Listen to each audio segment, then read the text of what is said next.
Welcome to the Mixtape series, presented by the Back in Action podcast. You'll notice across the show that certain topics keep coming up, but from a slightly different angle. The Mixtape series brings them all together. Each mixtape is a curated compilation of sound bites from across the show, where Dr. John Lavelle, Coach Dusty Holden, and Coach Josh Bunch bring their expertise, do a little myth busting, and genuinely rewire the way you think about pain, movement, and what your body is actually capable of. If every full-length episode is like a full-body workout for your brain, the Mixtape series brings you a hyper-targeted burnout set. Shorter episodes, a lot of punch. And if something jumps out and you want to hear more, every mic drop moment is linked to the original episode down in the description below. So let's get mixing. So pain, we can kind of break it down a little bit, but it's easier to think about pain in the low back. You can't really see the generators. Is there inflammation? Is there something causing it? So let's say you have a finger cut. I think I used that last episode too. But when you cut your finger, that can cause inflammation, cytokines, that the nociceptors, which are the receptors in your finger, that then start that process of pain. But if you have lidocaine on your finger and you cut it, you're not going to ever know you have pain. So pain starts somewhere, sometimes with an injury, but sometimes not. What processes that pain is what's in our brain. And this is where it gets hard with patients, especially in chronic pain, but even acute pain too. You'll never have pain if it doesn't go through your brain. So patients say, am I just making this up? I've had this so long, you say my imaging's fine. I don't have any, noticeable change in my back, no cuts, no falls, but I'm in pain. That's because your pain is processed in your brain. So it has to get there somehow, and then the whole process starts. So if you cut your finger, you have inflammation, cytokines develop, and it goes up the pathways. So there's different nerves that then bring it up. There are alpha nerves, beta, delta, so A alpha, A beta, A delta, then C fibers, all these different types of nerve pathways that bring it up. When you cut your finger or have an injury, it's these A delta fibers that bring it up to the brain. So when those propagate up the nerve channel, let's say it's your finger, or in our terms the back, it goes into the spinal cord, up the posterior part of the cord to the brain, where it goes into the thalamus initially, and then it diverts. And so you process that pain as it diverts into the different parts of your body. The somatosensory cortex is what then tells us, oh, that's painful, and then things start to happen.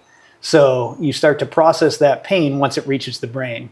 But what if when that heals, but it takes a long time to heal? Let's say you get your finger, you get an infection. So that pain keeps going. You still have that inflammation. So then your brain's constantly processing that pain, and eventually it starts to become sensitized. So that finger can heal, but sometimes you can still feel the pain in that finger because your brain is still wound up processing that. So it's no longer a structural injury on your finger, but you still feel like something's wrong. So that's when you have to treat the nervous system. So it's the same thing with our back. You may have an initial injury, maybe getting out of bed or picking up your child hurts your back. Maybe you get a little inflammation. But then down the road, we see on the MRI, well, structurally it's okay. You can't see any inflammation on the MRI, meaning edema or fluid buildup, but your brain is still trying to tell you something's wrong, though everything's healed from an acute standpoint. So your brain is still working, it's still firing that, and that kind of comes back to that fear of pain. So if you're then, your brain is still telling you something's going on there, and then you develop that emotional response, which again, emotion doesn't mean it's made up. It means your brain, through that frontal cortex we talked about, is still processing all that. So my pain is real. Pain is 100% real. Pain is real. That's where it gets hard to treat because it's now treating the nervous system. So what if you're not moving? Then what else happens? Well then, as you just mentioned, your nervous system actually becomes sensitized. The pain pathways become sensitized.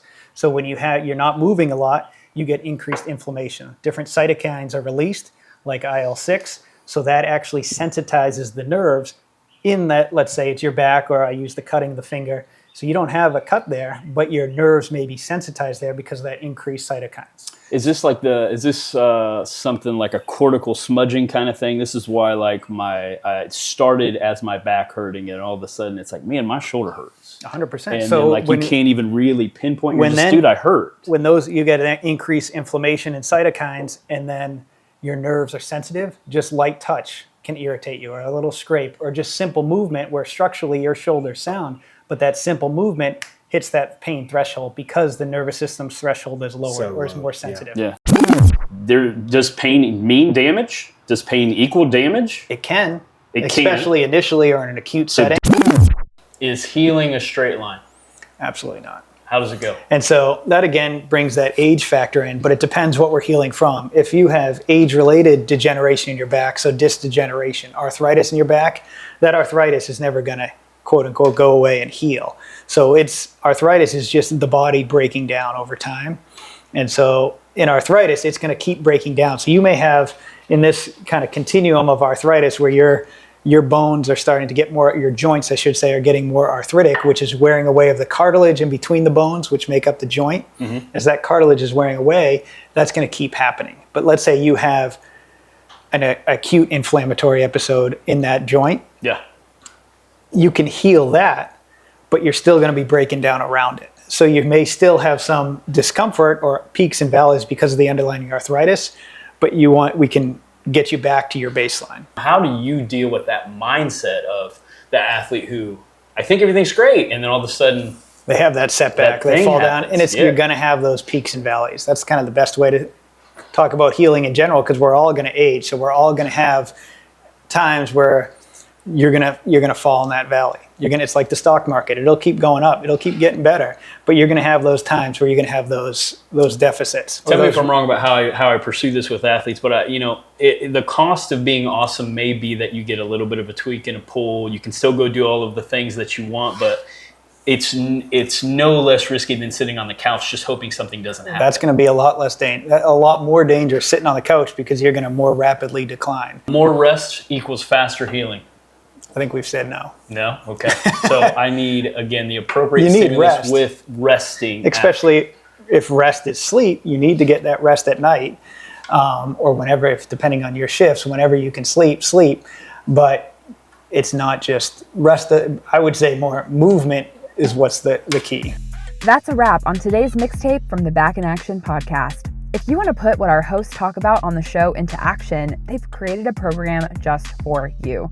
For just $15 a month, you can have Coach Dusty and Dr. John Lavelle in your ear, walking you through a step-by-step on-ramp back to movement, and that's through the Back in Action program.